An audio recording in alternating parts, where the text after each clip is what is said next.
Jesus Christ, people, what is wrong with you? It wasn't just the Germans and German citizens and schmazzies, the enemies that we were bombing with our strategic bombing campaign. We were bombing our own allies. Over 70,000 French are going to die from our bombs. Over 10,000 Dutch and over 10,000 Belgians are going to die from our bombs. We had a 24-hour-a-day strategic bombing campaign. We bombed in the day. We bombed at night. We obliterated everything that stood in our way with this whole idea that we were somehow going to be able to win the war with a bombing campaign alone. It didn't work. It didn't break the morale of the citizens, not to mention the fact that it's not like the citizens, even if they didn't want to fight and didn't want to participate and didn't want to help, what are they going to do about it? You think the German government or the Japanese government gives a shit what their civilians thinks?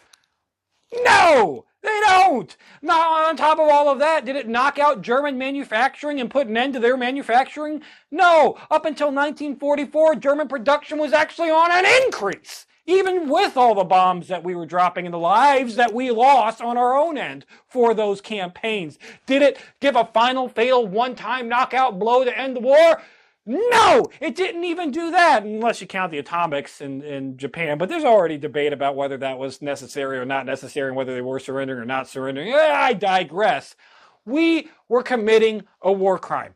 And an eye for an eye is a really piss-poor argument. And they did it first is a really piss-poor argument. And they did a worse job of it is also a really piss-poor argument. We need to acknowledge the fact that we did wrongdoings in the war like everybody else did. And so maybe in future wars or in future times, we won't be okay with just randomly bombing a city to oblivion. And if you're okay with things that are going on in current times, please, it's one of the more heartbreaking and depressing things is finding Palestinians' TikToks of these little kids doing their little TikTok dances in a blown out fucking city. A child. If that doesn't break your heart, screw your humanity, I guess. I don't hate this world.